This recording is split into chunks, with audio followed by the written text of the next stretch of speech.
All right, it's day 5, and today we're going to do a bit of pre-mixing on drums after recording them. Maybe you should, maybe you shouldn't do this. I don't know. I just get carried away and too keen to start mixing things. So all we've got is drums. I got a pretty good idea of how I want them to sound. So um, let's get it sounding as good as we can before we get the rest of the instruments in. Um, I've already basically done what I wanted to do, so we're really just doing a run through of what I've done. So, um, starting with the kick in, kick out, and a kick sub. All I'm doing is feeding these into one subgroup called kick summing. In my case, the only processing I'm doing on any of the individual drum mic channels is on the sub kick. I'm just low passing everything right the way down to, what have we got, 68 hertz. So you're literally just getting the low end, which sounds like that. Okay, and then that all feeds into kick summing and sounds more like that. So on that, we've got a gate. Pretty straightforward gate. It's focusing on the low end, picking up that, so nothing else triggers the gate. Bit of a look ahead, no attack, not much hold. It's a pretty quick, punchy kick. I'm really not holding on to it for very long at all. Just want that stab. Then I've got the Pultec. This is by Analog Obsession. It's a Pultec thing. I've cranked it a lot because I'm not getting much top end out of the recordings, so boosted it all the way, 5k as high as I can, not much attenuation, just to get anything I could out of the top end. Boost the low end as well. I've set that to 30 hertz. It could be 60, wherever you want it. Bit of attenuation there. So what that's doing is basically giving me a boost somewhere around 30 hertz and then attenuating it further along, somewhere, I don't know, probably around 150 hertz or something. So it's starting to create that sort of EQ curve that you want with a kick drum. It's a good idea to play around with these. I love the way this sounds on kick. So yeah, I'd suggest playing around with it if you get a chance to. Or just use this one, it's free. But any other Pultec plugins, just to play around with them. It's then going into a saturation plugin called SDRR. This is one of the only plugins that I've actually bought that I'm using. So this one is adding a little bit of desk saturation without it. With it. Just gives it something a bit more. We're adding a little bit of bass, a little bit of treble, and setting this transients to sharp. I'm not sure that's doing anything really because I'm not using the compressor on it, but it's adding a little bit of distortion as well, or saturation, whatever you want to call it. Not doing too much. Then I'm going into an EQ, and as you can see, I'm still trying to get a lot of the bite in the 5K region. It's cranked. 12 dB plus another 12 dB on both in the same spot pretty much. And then I'm taking out quite a bit more out of around 250 hertz. That's got minus 9 dB, and then boosting the bottom end again on top of what we've already got on the Pultec. So it didn't do enough. I'm giving it more, and then I think I didn't even more top end here. So we basically achieved what we wanted with a lot of boosting, both the low end and the top end here. Finally got there, and then from there we're going into an 1176. Again, this is a free one. It's called Fetish, and Analog Obsession again. They make a lot of really good free plugins. Slow attack, get some nice click out of it, fast release, and really getting a bit about, what was that, 5 or 6 dB of reduction, and then I'm actually putting it back in the mix to about 50% because I didn't really want it all of that. Kick actually don't usually compress at all, but on this one, maybe just to give it a little bit more whack, I did add that compression. And then I got this free clipper just to sort of tame anything that's escaping me. It doesn't look like I've got anything going here now. But if anything just went a little bit higher than I wanted it to, that was just trimming it off really, so it's hitting the compressor at the end of the chain a little bit less, giving me a bit more headroom. But I think I probably had that on before I had the compressor on before it, so it's actually not doing anything now. Maybe I'll just leave it. I'll leave it. Similar thing going on with the snare. So the top and side of snare, I've got them feeding into a summing channel. Now the side, I felt like it was picking up way too much of the rest of the kit, so I put actually 2 gates on it to get what I wanted. So this is what it sounds like on its own. Actually, it's got the processing going through there, so let's just turn that off as well. That's the snare side. Now, first gate cleans it up quite nicely. And then I have this gate, which really gets rid of all that cymbal bleed. I tried another plugin called Silencer by Black Salt, and honestly, it's got great reviews, but it just wasn't really doing anything for me. So double gate it is. It did the job. I've never done that before, but yeah, it's great.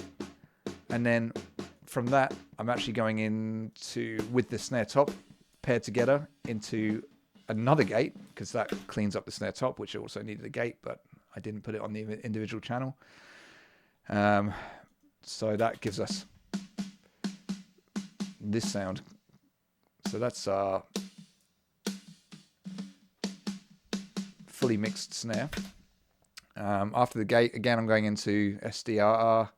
This time I've got fuzz on it, which is unusual. This gives it a little bit of something, I suppose. EQ. Now, EQ, I've put a high pass really hard on at about 160, just below the fundamental at 200. I just don't think there's any real need to have anything below 200 hertz on a snare, personally. I know some people do. I've given it a bit of a boost at 200. Actually, that's at 178, but 200 is pretty much on the fundamental. And then scooped a lot out going into 416, which had this really horrible boomy resonance that I wanted to get rid of. Really cleans up all that mud. Oof. And then 5K and 8K, I believe, standard snare boost frequencies. Give it that nice toppy click without those. Just sounds a bit old school, I suppose. More modern with these. Careful not to overdo them though, otherwise you can get a bit tiring to listen to. From there into the Fetish 1176. A bit more reduction on this than than on the kick. I did want to hear it a little more just to get a lot more slap out of it, but I've pulled it back again, actually even more so than the kick. So that's at, I don't know, 37%.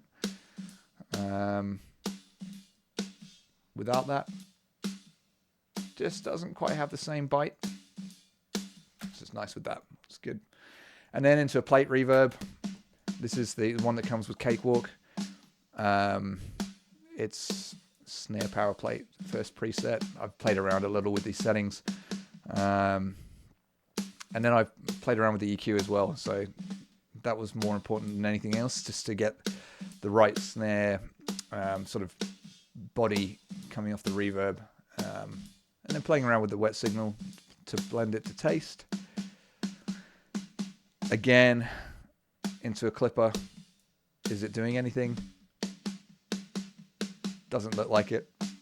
I don't know where I changed things on these, but they were doing something at some point. I'll probably go back to actually using these again just to make sure I'm giving the compressor at the end of the chain enough headroom, and the snare's not killing it.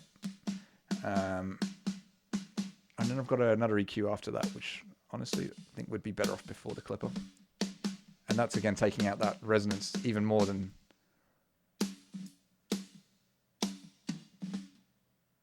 Yeah.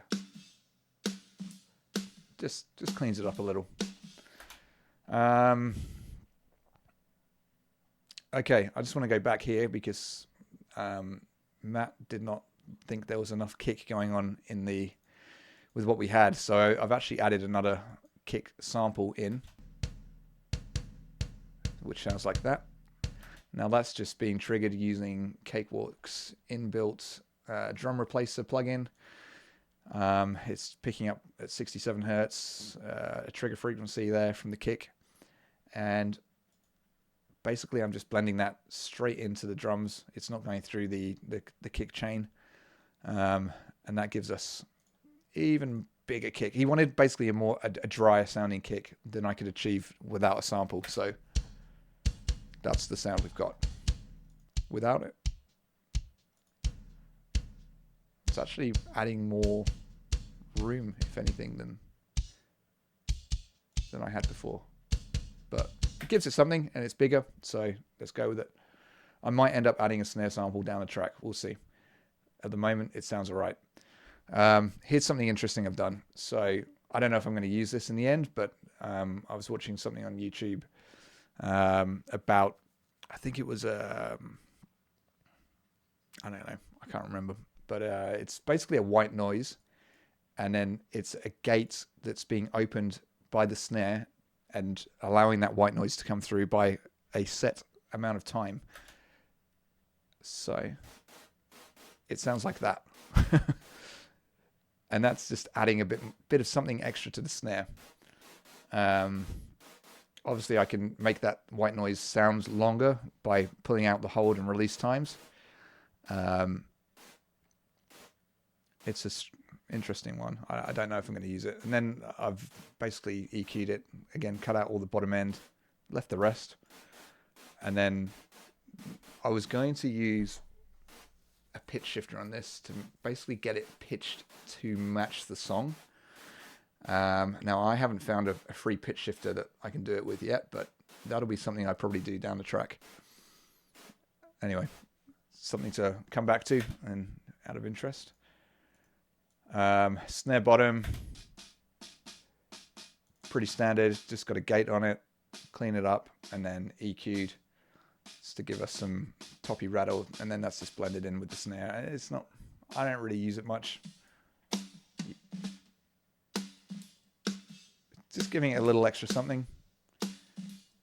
And that's with the noise, the white noise. You can kind of hear it there. I don't know if I'm going to use it yet. We'll see. Ride. So now that's a bloody loud ride. I'm not convinced by this one yet. I've basically taken a bit of the muddy sort of frequency, woofy sort of snare out of ride out of this one. It's just muddy. High passed it and left the rest. We'll see what happens with this. I'm not sure what else I'm going to do with it yet, but blending that all in with the overheads, sure, okay. The hi-hats, similar thing going on. Basically the same EQ. There's no hi-hats here. Let's find somewhere with hi-hats. Yeah, we'll see what happens. Something else I've used on both these channels and the overheads is a tape saturator. Now, I don't know if this is going to do much for me, but it's the principle of this, the idea behind it is to try to tame the harsh frequencies in the upper mids and top end. That's what, as I understand, a tape would do.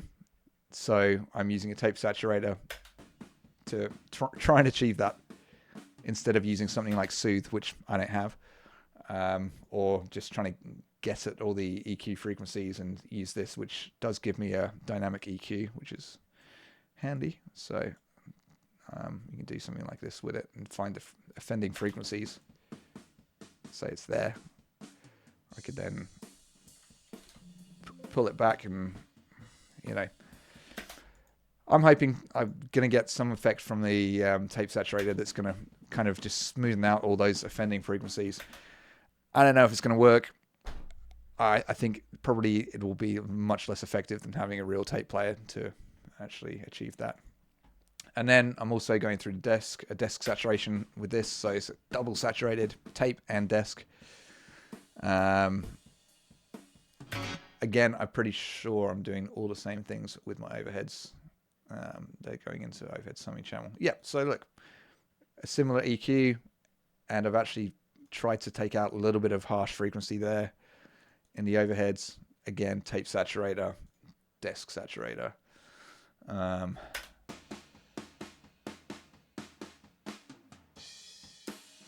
They're a little bit brash. We'll see what happens. In the mix with the guitars and everything in place, maybe it'll be okay. We'll see. All the toms, pretty much I've treated those all the same. You've got a gate, again, triggered to low frequencies, and then EQ on them. Basically boosting the fundamental, scooping out the mud. There's a bit of a nasty frequency around the 2K point that I think was coming through when the gate opened up. As toms do, you kind of get all the bleed from the overhead, the cymbals in them, and that was really just to try and take care of some of that nasty stuff that comes through those mics. And then a boost around 5K for the attack. And that's how it sounds. It's pretty nice. You can kind of hear the cymbals coming through there. Yeah, it's okay. We'll see what happens again later. Floor, 2 floors, they're basically processed in the exact same way. Now the room sound, this is where it gets a little bit crazy. Let's get rid of that tom. So what we've got, we're going into an 1176. Quite a bit of compression there.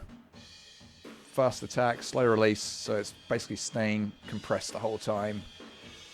Not a huge amount, but whatever. And then we got a fuzz distortion on the room. Now that sounds a little bit dirty. Just dirtying it up a little bit. And then I'm taking out a lot of the muddy sort of frequencies and high and low passing it. Just cleaning it up. You know, I don't think you need too much top end in a room. And I don't want much low end getting too boomy either.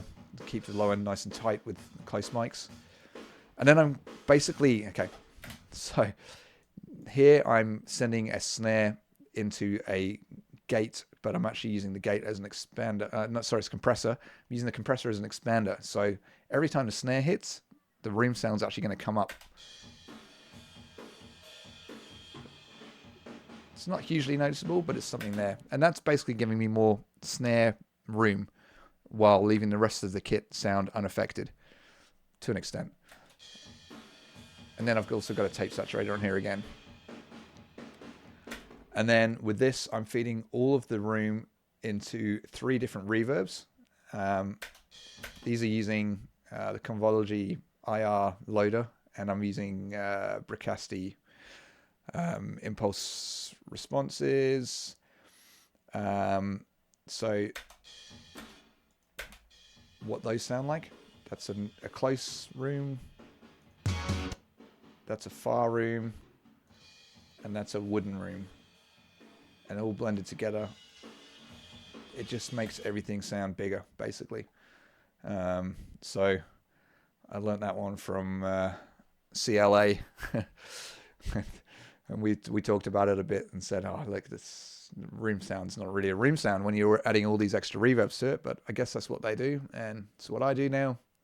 So my room sound ends up sounding like a big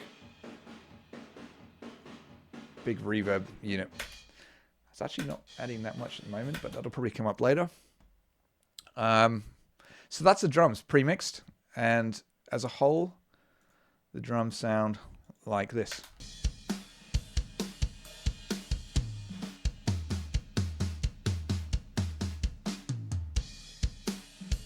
Toms sounded a little bit something at the moment. There's something going on that's making them boom a little. I might try something else with the toms later, which involves putting them into a delay and a pitch shifter that basically goes down in pitch with each delay round. It's using an Eventide, and I probably have to feed that through my Eventide pedal to achieve it. But that'll be fun. It just makes the toms sound massive. They already sound pretty good, but they could be bigger, and it'll be fun to try, but we'll come to that later.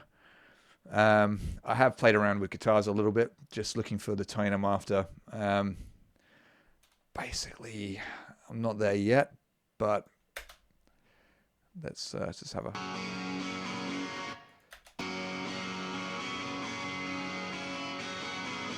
So that's just my telly going into 3 different Tonex amps. One of them's a Bassman, which sounds super brash.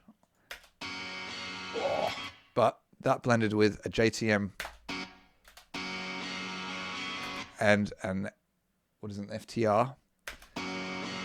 Just gives it a bit of warmth and takes away that brashness. And then a little bit of processing and into a guitar room reverb and this funny little reflection to give it more of a stereo image, which we'll come to later as well.